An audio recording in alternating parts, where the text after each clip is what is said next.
Astaghfirullah. Ala alihi wa sahbihi wa mawalah wa la hawla wa la quwata illa billahi wa ba'du. Alhamdulillah, segala puja dan puji hanya milik Allah subhanahu wa ta'ala. Salawat dan juga salam kita hadiahkan kepada Rasul kita Nabi besar Muhammad sallallahu alaihi wa ala alihi wasallam.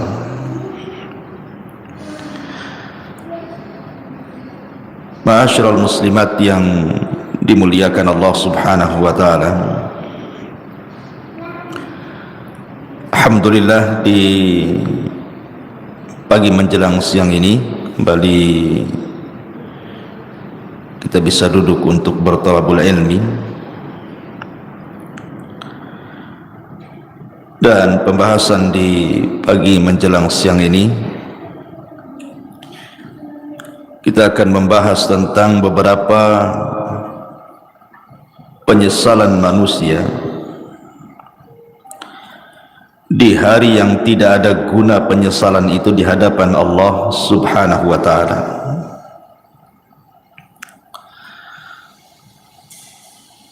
Ma'asyiral muslimat yang dimuliakan Allah subhanahu wa ta'ala,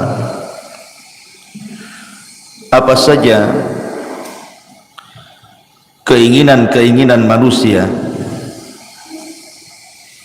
yang merupakan penyesalan dirinya dan tidak ada gunanya. Penyesalan itu tidak ada gunanya lagi.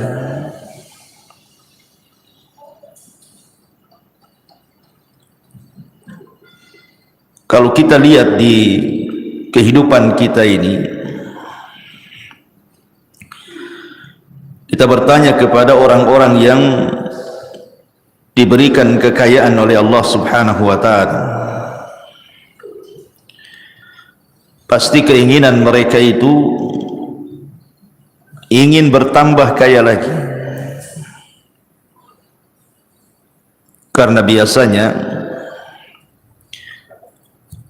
orang-orang yang diberikan dunia itu mereka tidak akan puas dengan dunia yang dimilikinya.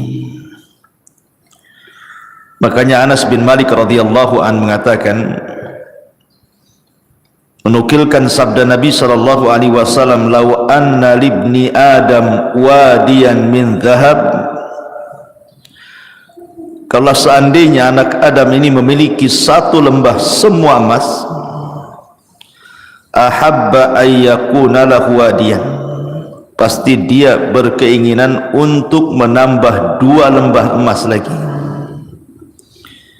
Walan yamla'a fahu illa turab wa yatubullahu ala man tab. Dan orang ini tidak akan puas mengejar cita-citanya untuk mengumpulkan dunia kecuali tanah yang menimbunnya. Kalau sudah ditimbun tanah, baru tahu, barulah dia menyesal. Ma'asyiral muslimat yang dimuliakan Allah azza wa jalla, setiap manusia itu pasti akan melewati padanya sakaratul maut. Tidak ada satupun manusia pasti akan melewati yang disebut dengan sakaratul maut. Karena Allah subhanahu wa ta'ala mengatakan, wajaat sakratul maut bil haq dzalika ma kunta minhu tahid. Dan akan datang sakaratul maut, dan itu sebuah kebenaran. Itulah yang membuat manusia lari padanya. Apabila malaikat maut sudah dekat dengan kita, dan malaikat-malaikat pembantu malaikat maut ikut serta di dalamnya yang disebut dengan rusulul maut, rasul-rasul kematian. Ketika malaikat maut mulai mencabut nyawa kita, maka dimulai dari ujung jari jemari setiap manusia Kemudian ruh itu berjalan sedikit demi sedikit sampai di tenggorokan. Ketika nyawa di tenggorokan inilah, maknanya manusia sudah tidak akan selamat lagi. Hatta idza balagatit tarak wa qila man rah. Sampai ketika ruh itu sampai di tenggorokan manusia, tidak ada yang bisa meruqyah dia, mengembalikan ruh ke dalam jasadnya. Disitulah dia terbayang keinginan-keinginan, penyesalan-penyesalan yang tidak ada guna penyesalan itu. Apa saja penyesalan-penyesalan yang akan dirasakan saat detik orang sakaratul maut itu? Walaupun dia menjerit kepada Allah Subhanahu wa ta'ala untuk dikembalikan ke dunia, melaksanakan penyesalan yang sudah ia tinggalkan, baik perkara yang harus dilaksanakan atau perkara yang harus ditinggalkan, percuma saja penyesalan kala itu. Inilah kita akan bahas beberapa penyesalan-penyesalan ketika orang berada fi firashil maut, tempat tidur kematian. Apa saja penyesalan-penyesalan itu? Ma'asyiral muslimat yang dimuliakan Allah Azza wa Jalla, kita harus bedakan keinginan orang-orang yang beriman saat detik-detik kematiannya dengan cita-cita orang-orang yang mereka jauh daripada keimanan. Maka penyesalan mereka tidak ada gunanya. Contoh saja umniyatus salihin, kehendak dan cita-cita orang-orang saleh. Apabila ruhnya sudah dicabut, kemudian badannya berada di atas keranda kematian, kemudian dibawa ke kuburan, maka orang-orang soleh akan mengatakan saat jasadnya dibawa ke kuburan, qaddimuni qaddimuni, segerakan aku, segerakan aku, segerakan aku, segerakan aku. Maksudnya jangan dilambatkan jalannya supaya cepat dikubur, karena dia tahu di hadapan dia ada nikmat yang luar biasa. Tetapi kalau dia orang fasik, orang jahat, maka dia akan berteriak kepada orang-orang yang membawa jasad dia ke kuburannya dan mengatakan, ya wailaha aina yadhhabuna biha. Celaka, celaka, hendak kau bawa kemana jasadku ini? Dia pun berteriak-teriak, tidak ada yang mendengar selain makhluk-makhluk di luar manusia dan jin. Ma'asyiral muslimat yang dimuliakan Allah Subhanahu wa ta'ala, apabila seorang yang beriman betul-betul sudah dimasukkan ke dalam kuburan,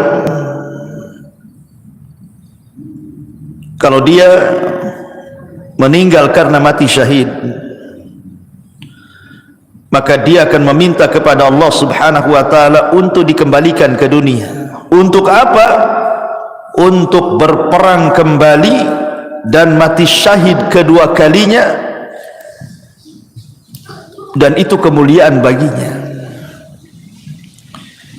Makanya Jabir bin Abdullah radhiyallahu anhu pernah menceritakan saat kematian ayahnya Abdullah ibn Haram. Jadi saat kematian Abdullah ibn Haram, Jabir bin Abdullah ini dia merasa sedih. Bagaimana tidak ayah tercintanya satu-satunya harus mati syahid di Uhud. Kemudian sambil memeluk ayahnya yang sudah tidak bernyawa itu,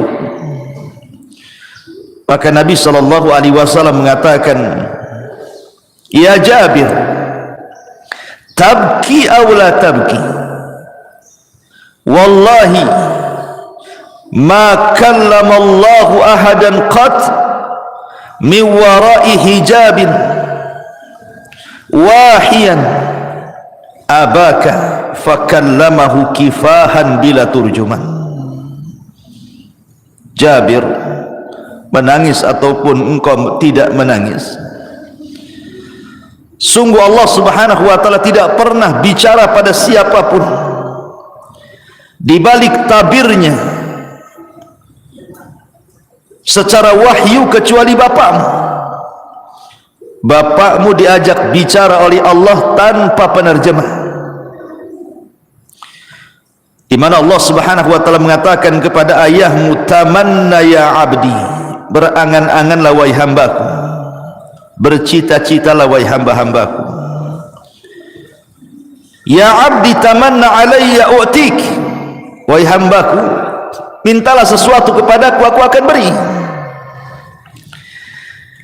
Maka ayahnya Jabir, Abdullah ibn Haram, mengatakan, ya Rabb, ya Rabb, tuhyini fa'aqtulu fika thaniyatan, hidupkan aku kembali ya Rabb, supaya aku bisa berperang untukmu kedua kali, dan aku bisa mati syahid kedua kalinya.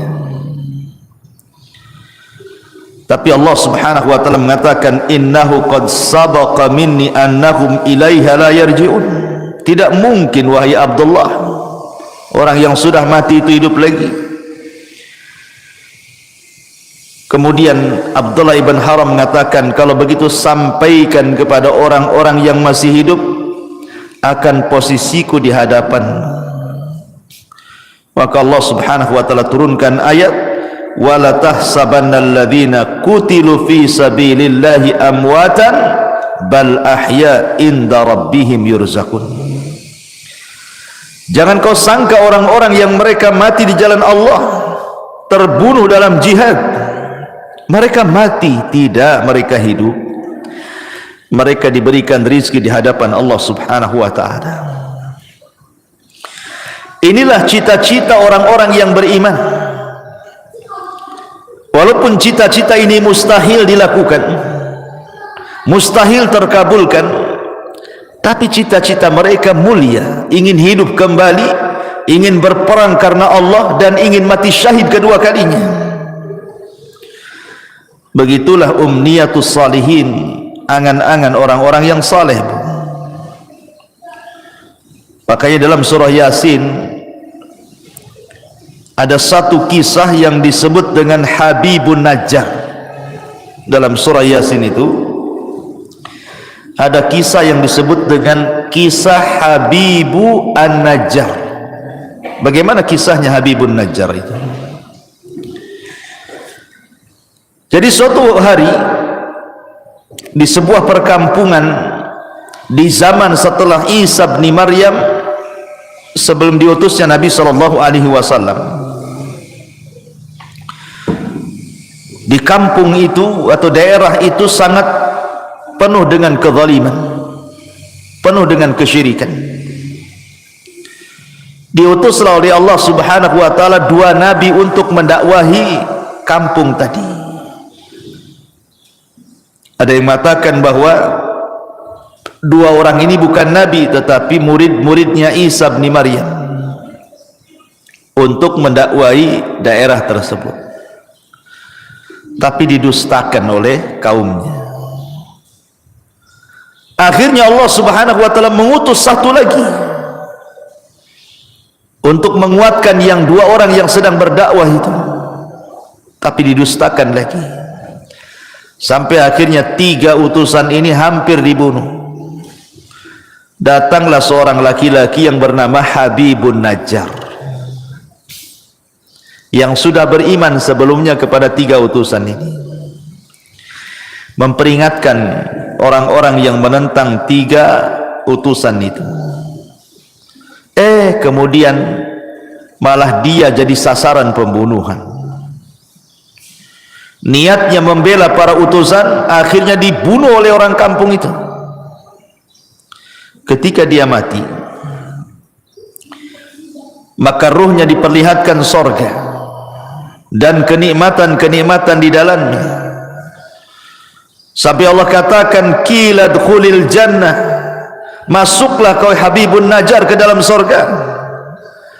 Qala, maka Habibun Najjar mengatakan, ya laita qaumi ya'lamun bima ghafara li rabbi wa ja'alani minal mukramin. Duhai kiranya kaumku tahu, duhai kiranya kaumku tahu dengan apa yang Allah berikan dari ampunannya kepadaku, dan dia telah menjadikan aku orang-orang mulia. Tentu mereka tidak akan mendustakan para utusan itu, katanya. Itulah umniyatus salihin, cita-cita, keinginan-keinginan orang-orang soleh apabila sudah meninggal.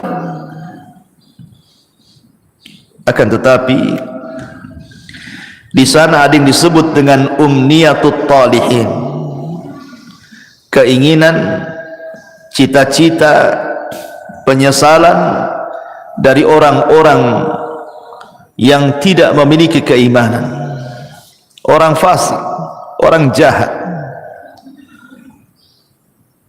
Tetapi keinginan mereka hanyalah sebuah penyesalan, tidak ada guna.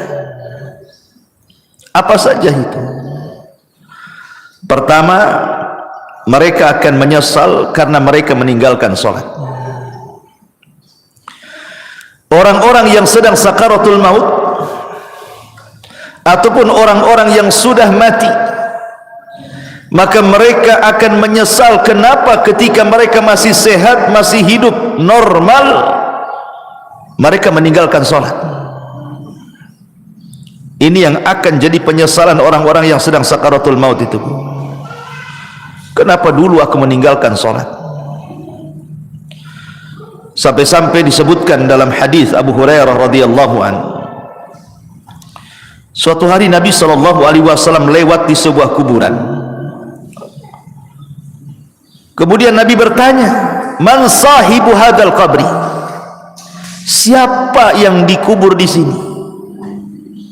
Rasul bertanya kepada para sahabat, siapa orang yang dikubur di kuburan ini?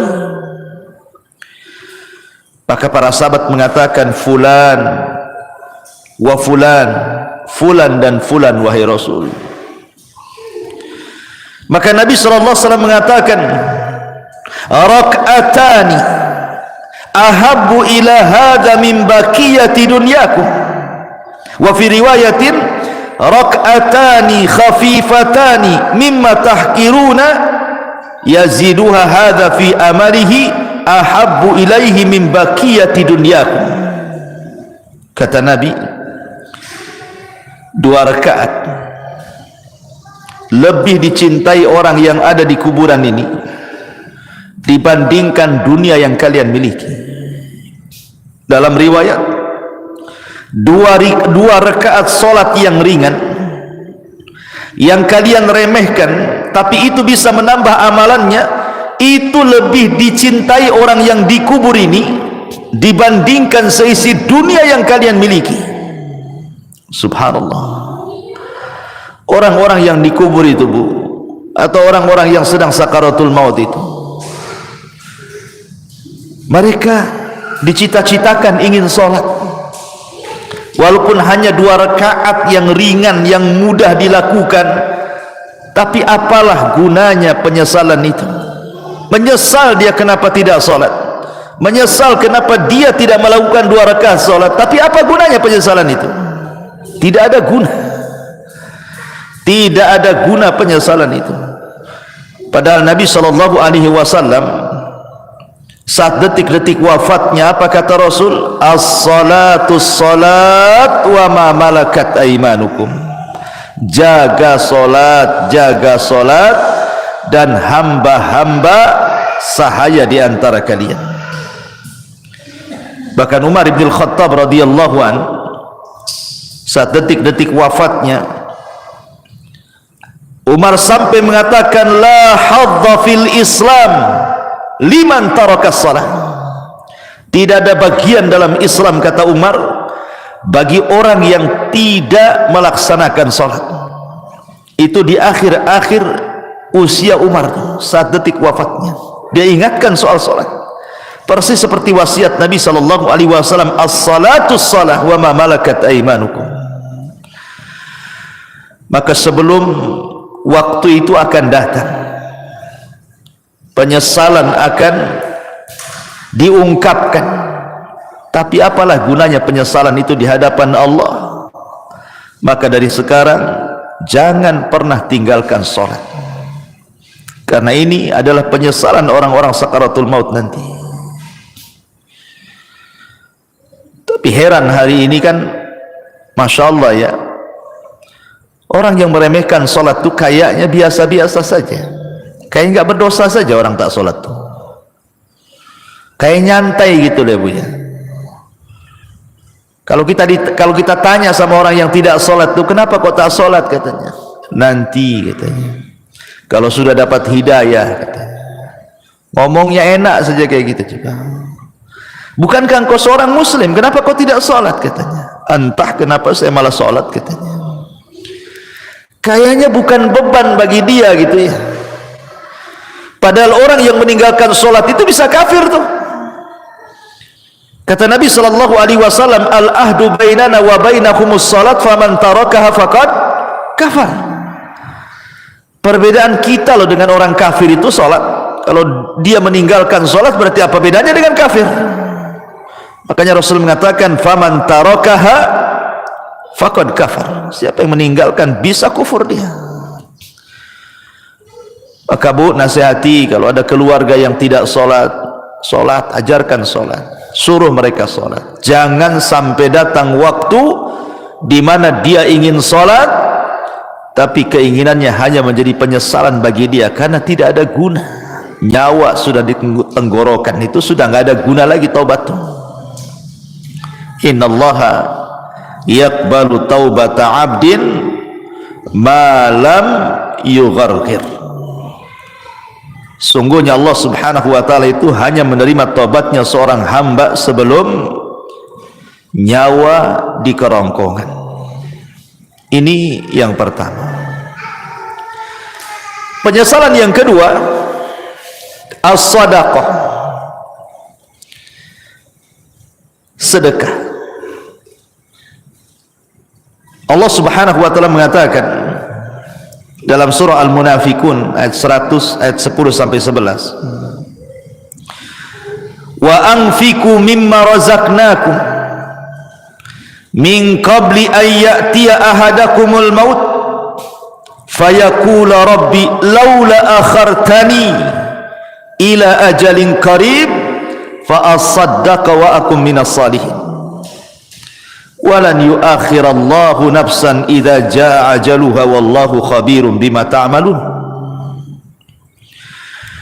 Allah subhanahu wa ta'ala sudah mengingatkan jauh-jauh hari sebelum datang detik-detik kematian itu.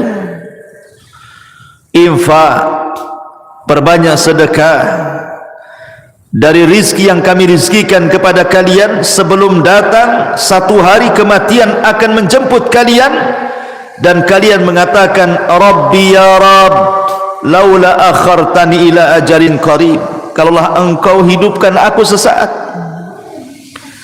kalaulah engkau sembuhkan aku sesaat, apa yang terjadi? Fa asaddaqa wa akum minas salihin. Aku janji aku akan sedekah dan aku akan menjadi orang baik. Tetapi Allah mengatakan walan yuakhirallahu nafsan idza jaa ajaluha. Tidak mungkin Allah mengakhirkan hidupnya kalau sudah datang ajalnya.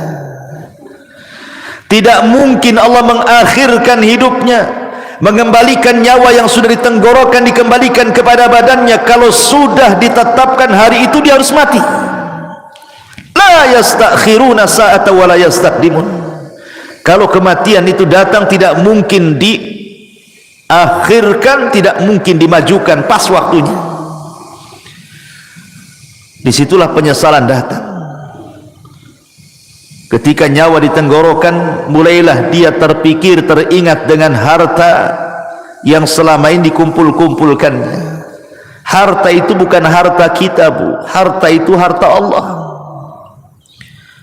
Harta itu datang bukan karena kecerdasan kita, harta itu datang bukan karena jerih payah kerja keras kita, bukan pula karena jabatan-jabatan kita. Tidak, semua harta itu datang dari Allah. Makanya Qarun ketika mengatakan innama utituhu min ilmin indi, harta itu datang karena kecerdasanku, Allah katakan fa khasafna bihi wa bidarihil arda, kami tenggelamkan si Qarun dan seluruh kekayaannya. Ya, karena kekayaan itu bukan milik Qarun, kekayaan itu milik Allah. Semua kekayaan itu milik Allah, tidak ada secuil pun milik kita. Allah hanya minta sedikit dari harta kita itu. Allah tidak minta banyak seperti zakat. Allah hanya minta 2,5% dari 85 gram emas itu. Tidak banyak. Apalagi itu harta bukan harta kita, harta Allah. Tetapi karena manusia zuyina linnasi minasyahwat, dihiasi syahwat-syahwat dunia inilah, akhirnya dia bakhil. Dia baru tahu setelah nyawa di tenggorokan, baru dia sadar, kenapa dulu aku tidak sedekah? Laula akhartani ila ajalin qarib fa asaddaqa wa akum minas salihin. Kenapa aku tidak sedekah ketika aku sehat? Maka bagi anda yang Allah subhanahu wa ta'ala limpahkan rizki yang luas, dengan mudah anda mencari rizki itu tanpa ada kesulitan. Itu nikmat yang besar yang Allah subhanahu wa ta'ala anugerahkan kepada anda. Banyak-banyaklah sedekah, karena Rasul yang mengatakan maluka ma akalta fa afnaita wa ma labista fa ablaita wa ma tasaddaqta fa abqaita. Hartamu, kata Rasul, yang kau makan pasti habis, yang kau pakai pasti usang, yang kau sedekahkan itulah yang bermanfaat untuk kematian. Karena apabila seseorang meninggal dunia, Bu, nyawa sudah dicabut oleh Allah, yang pertama terpisah dari badan ibu itu adalah harta. Yang pertama terpisah dari badan ibu adalah harta. Pertama orang mati ini dicabut nyawanya, yang pertama berpisah hartanya. Tidak ada hubung kait dia dengan harta lagi.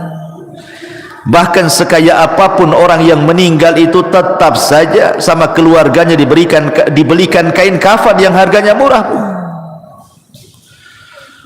Bukan karena dia orang kaya kafannya mahal, tidak, kafannya pun tetap itu juga yang sangat murah, tidak berharga tuh. Karena pertama kali dia meninggal, yang terpisah dari hidup dia itulah hartanya dulu, baru kemudian dibawa di atas keranda, diiringi dengan keluarganya, kemudian dimasukkan ke liang lahat, kemudian dikubur di situ sama keluarganya, kemudian keluarganya pulang, barulah dia terpisah dengan keluarganya. Tapi yang pertama terpisah dari badannya adalah hartanya. Di saat itulah dia menyesal dan mengatakan laula akhartani ila ajalin qarib fa asaddaqa wa akum minas salihin. Ya Rabb, kalaulah engkau akhirkan kehidupanku sesaat, tidak apa-apa, aku akan sedekahkan tuh harta-hartaku tuh, dan aku akan termasuk orang yang baik. Tetapi apakah umniyatut talihin ini, cita-cita orang-orang yang seperti ini bermanfaat bagi dia? Tidak ada guna. Harta sebanyak apapun kalau anda sudah meninggal, harta itu tidak bisa diambil lagi oleh anda, kan? Karena sudah menjadi rebutan ahli warisnya. Kenapa ketika kita masih hidup kita tidak sedekah? Ketika sudah mati baru kita teringat sedekah. Itu namanya penyesalan yang tidak guna, Bu. Penyesalan yang tidak ada guna bagi dia. Percuma penyesalannya. Ini yang kedua, sedekah. Yang ketiga, al-amalus salih, beramal saleh. Allah subhanahu wa ta'ala berfirman dalam surah Al-Mu'minun ayat 99 sampai 100. Allah mengatakan hatta idza jaa ahadahumul mautu qala rabbirji'uni la'alli a'malu salihan fima tarak kalla innaha kalimatun huwa qailuha wa min waraihim barzakhun ila yaumi yub'atsun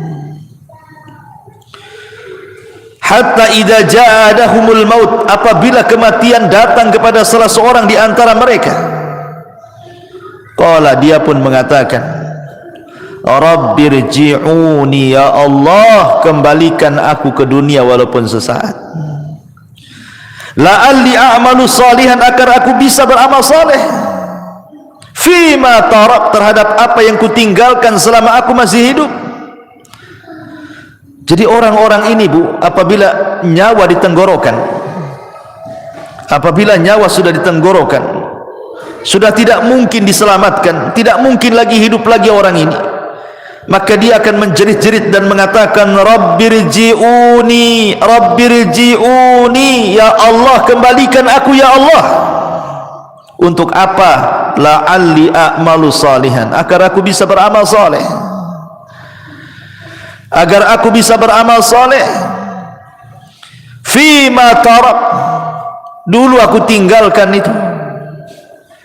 Tapi Allah bantah dengan mengatakan, kalla innaha kalimatun huwa qailuha, ya Abdullah, mustahil, itu angan-anganmu saja, mustahil kau dikembalikan, itu angan-anganmu saja.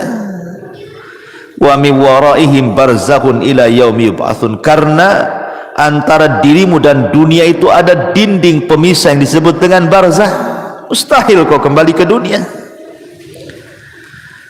Maka sebelum datang penyesalan yang tidak ada guna itu, Bu, perbanyak amal soleh, perbanyak amal soleh. Amal soleh kan banyak, baik yang bermanfaat untuk diri sendiri ataupun amal soleh yang bermanfaat untuk orang lain. Sekecil apapun amal itu pasti akan dibalas oleh Allah. Wa man ya'mal mithqala dzarratin khairan yara wa man ya'mal mithqala dzarratin syarran yara. Tapi apalah gunanya umniyatu talihin ini? Kalau sudah detik-detik wafat tiba-tiba mikir amal saleh, enggak ada guna, enggak ada gunanya. Yang ada dia akan dipertanggungjawabkan di hadapan Allah Subhanahu wa ta'ala. Ini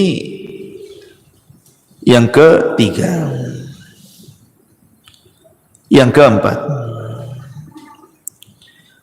orang-orang yang akan menyesal saat detik-detik sakaratul maut adalah ketika di dunia dia tidak pernah membaca Al-Quran. Di dunia dia tidak pernah membaca Al-Quran. Sampai ada, Bu, di masyarakat itu yang usianya sudah 40 tahun, 50 tahun, 60 tahun, bahkan 70 tahun pun tidak pernah tangannya memegang mushaf Al-Quran, tidak pernah lisannya menggerakkan untuk membaca Quran. Subhanallah.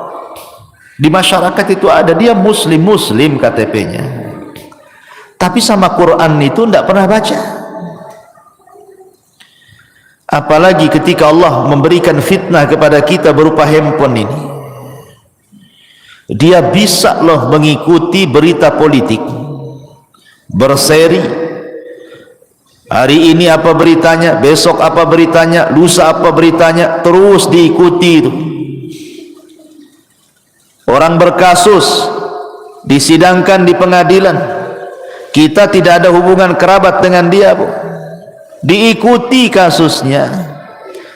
Cemana sidang hari ini, cemana sidang besok, cemana sidang lusa, padahal nggak ada manfaatnya untuk kita tuh.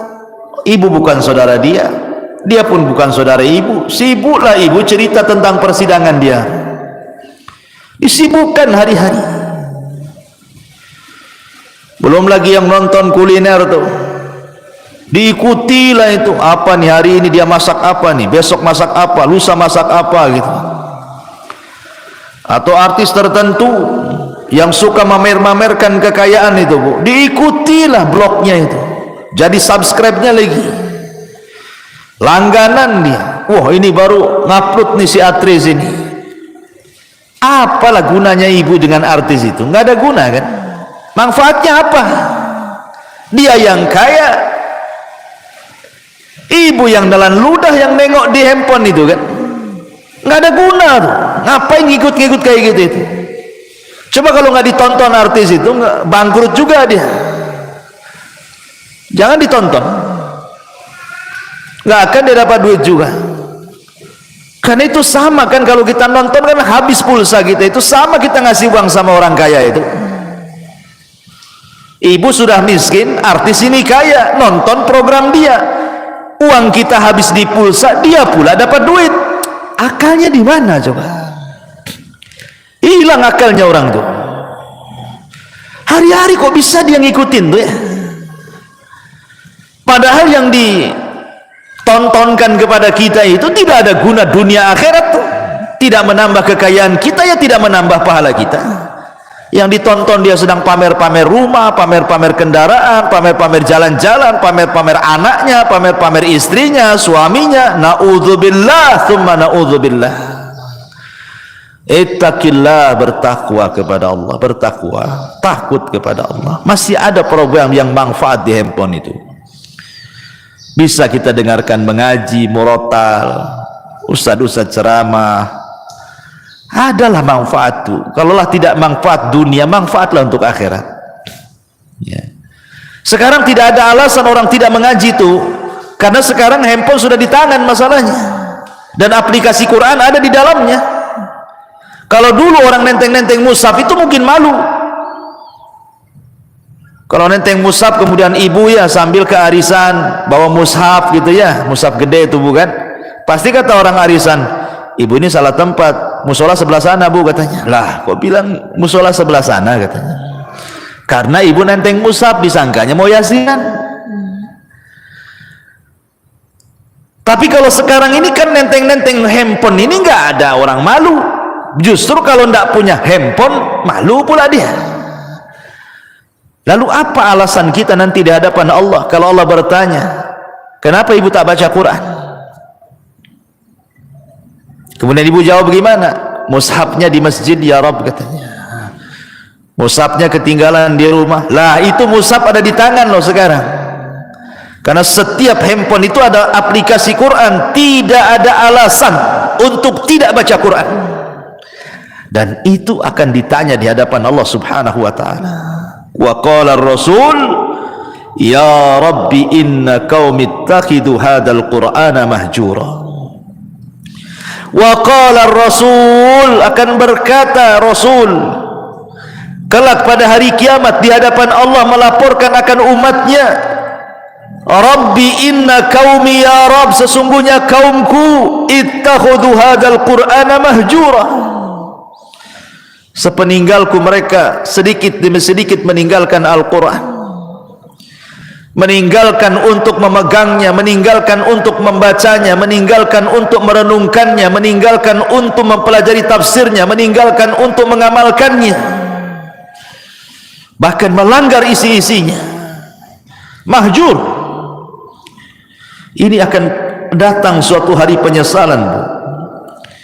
Ketika detik-detik nyawa di tenggorokan, maka orang akan teringat dengan Al-Quran. Karena salah satu pertanyaan itu juga Quran itu. Wa ma imamu, siapa pimpinanmu itu? Ikut siapa kamu ini?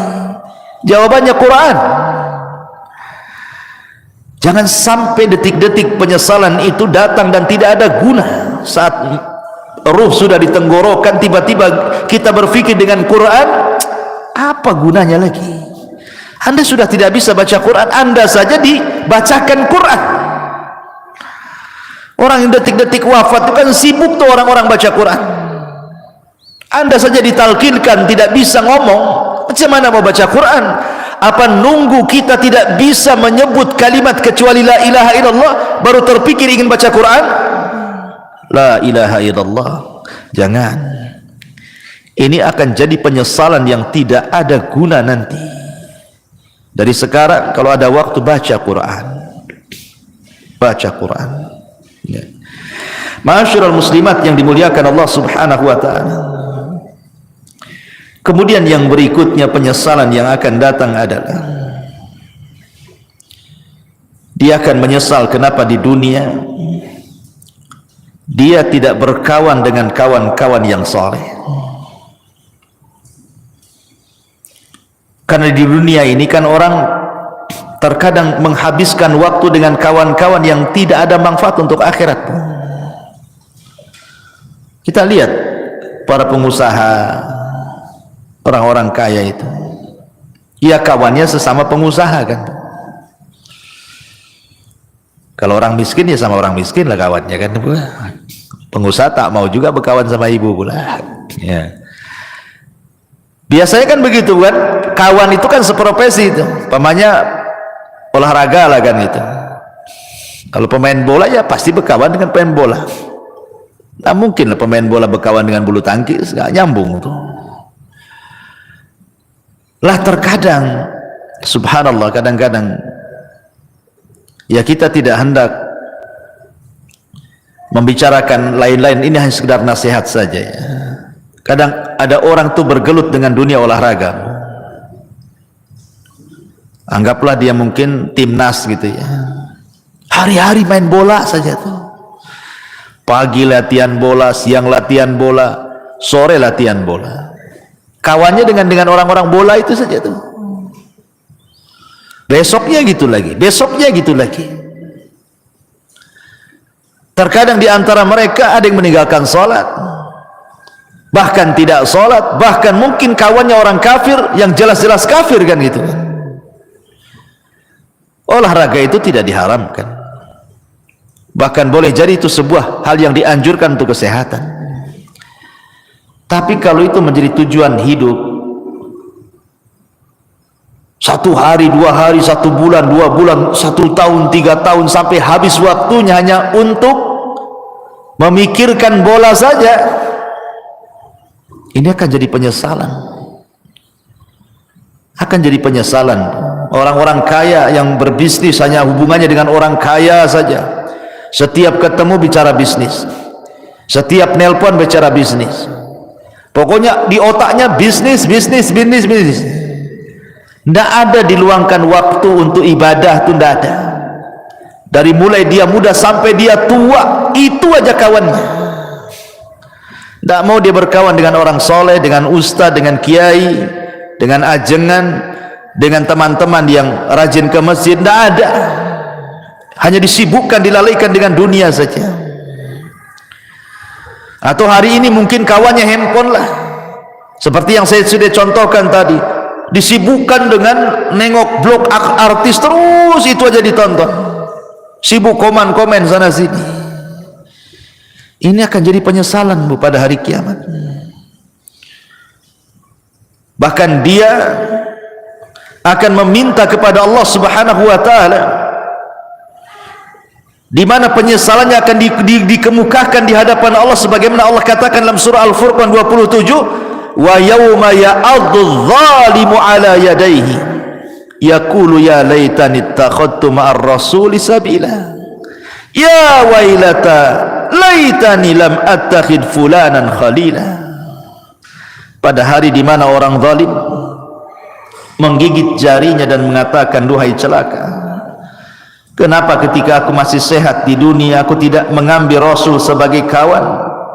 Duhai celaka, celaka aku, kenapa aku tidak menjadikan si fulan itu kawanku? Makanya Hasan Al-Basri mengatakan, istaghfiru min sahibikumus salih fa innahu yanfa'ukum yaumal qiyamah. Cari teman-teman yang soleh, cari teman-teman yang baik, karena itu akan bermanfaat pada hari kiamat bagi pelakunya. Nanti akan menyesal kita Bu. Kita hari-hari sama si fulan, si alan, dihabiskan waktunya hanya untuk jalan kemari dengan si fulan, si alan itu, ngobrol dengan si fulan, si alan itu, lupa bertahun-tahun, sampai lupa sholat, lupa puasa, lupa baca Quran, lupa zakat, macam-macam. Kan ada orang disibukkan hari-hari dengan itu saja kan Bu. Lah nanti akan jadi penyesalan. Cari teman-teman yang baik, cari teman-teman yang saleh, supaya jangan jadi penyesalan di hadapan Allah Subhanahu wa ta'ala. Ini kalau orang sudah sakaratul maut, tiba-tiba kemudian berpikir, kenapa aku tidak ke masjid bersama orang-orang yang sholat di masjid, kenapa aku tidak mengaji bersama orang-orang yang mengaji, kenapa aku tidak membaca Quran bersama orang-orang yang baca Quran. Gak ada guna tuh, gak ada guna, itu hanya umniah saja, angan-angan, cita-cita saja, karena nyawa sudah ditenggorokan, apalah gunanya itu. Maka sebelum penyesalan itu datang, dari sekarang cari teman-teman yang baik yang bisa menyelamatkan kita. Ma'asyiral muslimat yang dimuliakan Allah Azza wa Jalla. Lalu apalagi orang-orang yang melalaikan keluarga, orang-orang yang melalaikan keluarga di masa hidupnya. Boleh jadi dia biarkan anak-anaknya bermaksiat kepada Allah, orang tuanya membiarkan anaknya seperti itu. Anaknya membuka aurat, dibiarkan saja, tidak pernah disuruh menutup aurat atau diberikan jilbab untuk menutup aurat. Anaknya hilang, bergaul dengan siapa, tidak pernah ditanya, nak siapa kawanmu itu, sholat tidak, pakai jilbab tidak, macam mana dia agamanya, tidak pernah ditanya. Kalau sudah keluar les, yang penting dia balik, ya kan? Tidak ada kecemburuan, tidak ada kecemburuan kepada keluarga, terutama kepala-kepala rumah tangga. Itu disebut dayus namanya. Dayus itu orang yang dilaknat Allah karena tidak punya kecemburuan kepada keluarganya. Jangan sampai seperti Allah yang Allah katakan, antakula nafsun ya khasrata ala ma farrattu fi jambillah. Jiwa akan mengatakan, duhai aku rugi, ma farrattu fi jambillah, berapa banyak kemudian kelalaian-kelalaian yang aku lalaikan di sisi Allah. Aku tidak mengurus keluargaku, tidak bertanggung jawab kepada keluargaku, tidak mengarahkan mereka ke dalam agama, tidak mengarahkan mereka untuk salat, untuk baca Quran, untuk belajar agama. Semua akan ditanya nih, semua akan ditanya dan akan menjadi penyesalan kelak pada hari kiamat. Amanah ini akan ditanya. Ya hasrata ala ma farrattu fi jambillah. Ma'asyiral muslimat yang dimuliakan Allah Subhanahu wa ta'ala. Maka sebelum itu terjadi, arahkanlah orang-orang tua, ibu-ibu, supaya anak-anak itu menjadi anak yang soleh dan soleha. Karena itu manfaatnya untuk kita. Masalahnya apabila ibu sudah meninggal, siapa yang mendoakan itu kalau bukan anak-anak? Ibu sudah tidak bisa beramal di kuburan itu. Ibu hanya menanti doa anak-anak yang mengatakan, Rabbighfirli wali walidai, ya Allah ampuni aku dan kedua orang tuaku. Itulah harapan kita ketika masuk kuburan itu, adalah transfer doa-doa ampun dari anak-anak kita. Dan itu tidak mungkin dilakukan anak kecuali kita yang mendidik anak itu dari kecil sampai dia menjadi anak soleh dan soleh, baru dia akan doakan orang tuanya. Dan ini akan jadi penyesalan, kenapa dulu saya tidak didik anak saya. Pernah saya ceritakan kan sama ibu, saya itu waktu di Kijang, Tanjung Pinang sana, saya disuruh untuk memandikan jenazah. Ustaz, bisa nggak mandiin jenazah? Bisa, ada waktu insyaallah. Jadi saya datanglah ke rumahnya, saya mandikan jenazah, saya juga kafani bapak yang meninggal itu, kemudian saya sholatkan. Ketika jenazah itu dari rumah hendak diangkat ke musola, karena dekat musolahnya dari rumahnya itu. Kan biasa Bu, kalau ada orang meninggal kan depan rumah pasti sudah dipasang terop, kursi-kursi sama RT di situ itu. Jadi setelah kemudian jenazah itu di masjid, coba saya tanya, mana keluarganya, biar dia di saf pertama mau saya bimbing supaya dia mendoakan orang tuanya, karena kan doa yang paling mustajab itu doa ketika sholat jenazah kan Bu, bagi si mayat itu, dan itu doa terakhir anaknya kan gitu. Habis itu tidak akan melihat lagi kekanak-kanak akan dikubur. Jadi saya panggil lah, mana anaknya? Jadi orang-orang mengatakan tuh anaknya tuh sedang duduk-duduk di kursi itu, di terop, di bawah terop tuh katanya. Jadi saya bilang suruhlah mereka nyolati bapaknya tuh. Itu terakhir kali lah saya mau ngomong. Tapi dipanggil-panggil Bu, anaknya nggak ada yang mau sholat, nggak ada yang mau nyolati bapaknya, asli rokokan aja di situ. Sempat saya ngelus dada, subhanallah, ada anak yang durhaka kayak gini kan. Itu bapaknya terakhir mati Bu, anaknya bukan satu orang, ada 5 orang, semua duduk-duduk di situ, rokokan itu. Dipanggil-panggil, dia bilang sudah disolatkan aja katanya, disolatkan aja katanya. Tidak mau dia menyolat itu. Ada apa dia dengan bapaknya? Tapi dengan peristiwa ini kita lihat kan, ini yang salah mesti bapaknya nih ketika dia masih hidup. Tidak mungkinlah kalau seandainya bapaknya itu baik mendidik anak-anaknya itu, kok anak-anaknya nggak mau nyolati dia gitu kan? Mesti ada dendam di anak-anaknya ini. Ini saya saksikan Bu. Apa menunggu seperti ini gitu ya kan? Orang tua ketika meninggal menyolatkan saja, anaknya tidak mau gitu kan? Auzubillah. Ini penyesalan yang tidak ada guna orang seperti ini. Karena kalau sudah besar anak itu bisa melawan orang tuanya. Betapa banyak orang-orang tua yang sakit hati kemudian bercita-cita, nak kalau kau tahu durhaka kepadaku di dewasa ini, sudah kecekik kau di masa bayi biar mati. Banyak tuh orang tua itu yang menghendaki kematian anaknya karena kurang ajar dia kan. Di masyarakat kan banyak yang seperti ini Bu ya. Jadi janganlah kemudian sampai datang pada waktunya tiba-tiba kita menyesal. Ketika nyawa di tenggorokan dia menyesal kenapa dulu dia tidak mendidik keluarganya, tidak mengarahkannya, tidak menasihatinya, tidak menjadikan mereka anak-anak yang saleh dan salehah. Umniyatut talihin, yang seperti ini umniyatut talihin, bukan umniyatus salihin namanya. Angan-angannya orang-orang jahat, percuma, nggak ada guna ya. Maka inilah perkara-perkara Bu, jangan sampai seseorang itu di detik-detik wafatnya banyak hal yang dicita-citakan tetapi tidak mungkin terlaksana dan tercapai karena sudah tidak ada lagi hubungan antara kehidupan dunia. Kita sudah masuk alam barzah, masalahnya alam kematian, ada barzah di situ pemisah. Dan kalau orang sudah masuk kubur itu tidak mungkin sholat, puasa, zakat, haji, tak mungkin. Dia sedang sibuk dipertanggungjawabkan di hadapan Allah semua amalannya, sedang ditanya man rabbuka wa man nabiyuka wa madinuk. Sehingga disitulah banyak orang yang menyesal.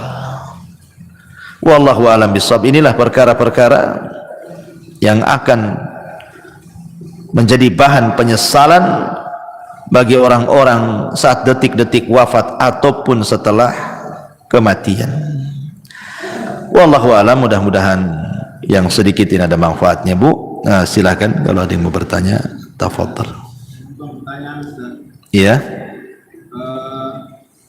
Apa tanggung jawab anak kalau ada orang tua kita yang tidak bisa membaca Al-Quran, karena mereka dia menyuruh anaknya belajar membaca Al-Quran supaya tidak seperti mereka? Apa yang harus dilakukan anak apabila orang tuanya tidak bisa baca Quran tapi orang tuanya nyuruh-nyuruh baca Quran gitu? Iya. Kiat anak tetap menasihati orang tua.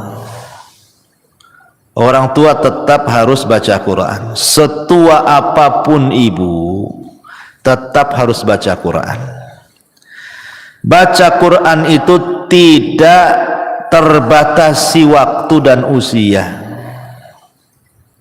Justru makin tua, makin rajin baca Quran harusnya. Ustadz ibu saya tak bisa baca Quran. Macam mana tuh?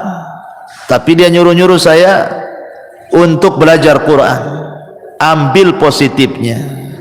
Dia kan sudah nyuruh baca Quran, berarti itu positif tuh. Jangan ambil negatifnya. Ngapain ibu aja nggak baca Quran, saya ya ikut-ikut lah kan gitu. Ambil positifnya. Kemudian yang kedua, nasihati ibunya. Nasihati ibunya. Jangan pernah malu untuk membaca Quran. Ustaz, saya tidak bisa baca Quran, datangkan orang yang mengajarkan Quran. Lebih baik ibu keluar uang untuk membayar orang baca Quran, atau datang ke tempat-tempat belajar Quran yang gratis, kan ada tuh. Sampai di Batu Haji itu kan umat-umat di sana, masya Allah luar biasa. Mereka membuat kelas-kelas Quran. Nah, kebetulan saya pembinanya di situ. Jadi mengambil anak-anak jalanan, orang ibu-ibu yang jual-jual koran di lampu merah, nanti didekati gitu kan sama umat di sana itu. Berapa penghasilannya sehari? Oh sekian. Ya udah saya kasih uang sekian, tapi kau belajar Quran. Banyak yang belajar Quran di Batu Haji itu. Coba kalau ibu-ibu di sini kayak di sana kan mantap tuh bukan? Tapi ibu-ibu di sini centang perenang masalahnya. Ngaji saja malas gitu. gitu. Gitu ya. Jadi jangan malu datang, atau kalau punya duit nih cari orang yang bisa mengajarkan Iqra dulu kan itu kan. Sekarang kan masya Allah ya, nikmat Allah itu Allah mudahkan dari segi apa?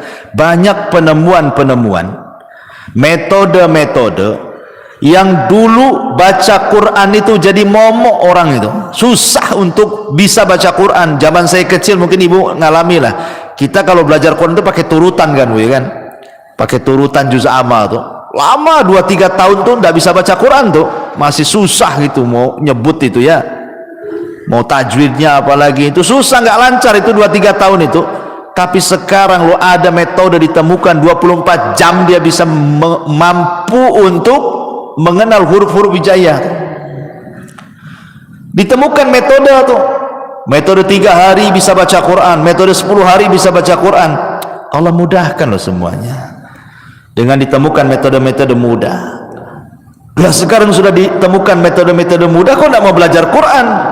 Dulu orang-orang dulu ketika susah ditemukan metode-metode ini sehingga 2-3 tahun baru lancar itu, sampai dipecut-pecut sama orang tuanya. Saya masih ingat dulu itu waktu di kampung belajar Quran itu ngantri di depan Pak Ustadz tuh yang ngajar Quran tuh, kalau ngantuk itu diambil korek api bu, kemudian dibakar alisnya tuh. Saya masih ingat itu ya, itu zaman dulu tuh. Nanti nih kalau salah beberapa kali bu direndam di kolam di masjid itu, di Jawa Barat tuh kan ada kolam tuh. Ini kalau ndak bisa-bisa bu direndam di kolam tuh, menunjukkan malas anak itu. Tuh orang dulu tuh pendidikannya Quran tuh kayak gitu kan. Sekarang alhamdulillah ndak ada kekerasan lagi, dan sekarang juga ditemukan metode-metode mudah gitu. Lah kalau sudah ditemukan metode-metode mudah, kok ndak mau belajar Quran, itu aneh. Ustaz, orang tua saya sudah tua kali, ndak mungkin lah belajar Quran, sakit-sakitan. Ya sudahlah, kalau memang mustahil dia didengarkan Quran sajalah. Dengarkan murotal. Kalau tidak mau belajar Quran, dengarkan Quran. Nah itulah terakhir, apalagi ya. Wallahu a'lam.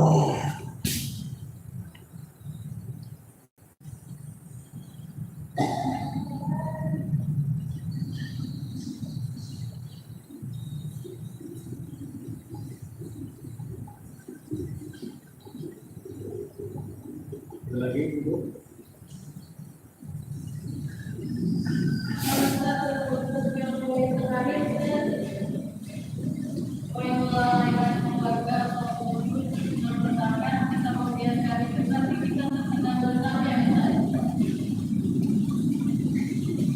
Mana? Gak dengar pertanyaannya. Apa Akhedi? Yang melalaikan keluarga ya.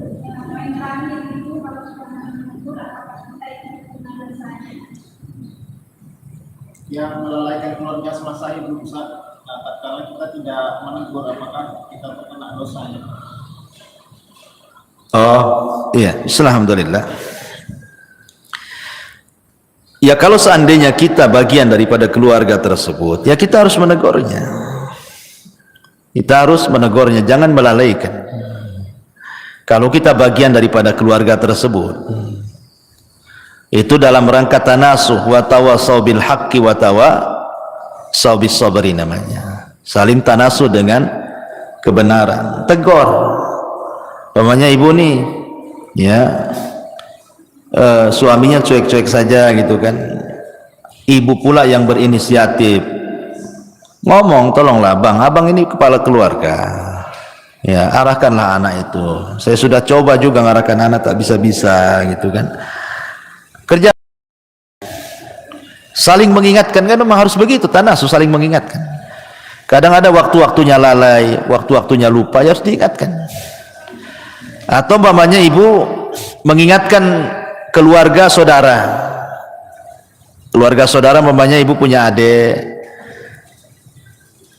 sudah berkeluarga lah gitu, hidupnya jauh dari agama, ya ibu nasihatilah, dek janganlah kayak gitu, ya sholat, ya sekolahkanlah anakmu itu di sekolah-sekolah Islam gitu kan. Itu bagian tanasuh, walaupun itu bukan tanggung jawab ibu itu. Karena kalau sudah adik atau kakak itu kan sudah berkeluarga, kan sudah beda kamar kan gitu Pak ya.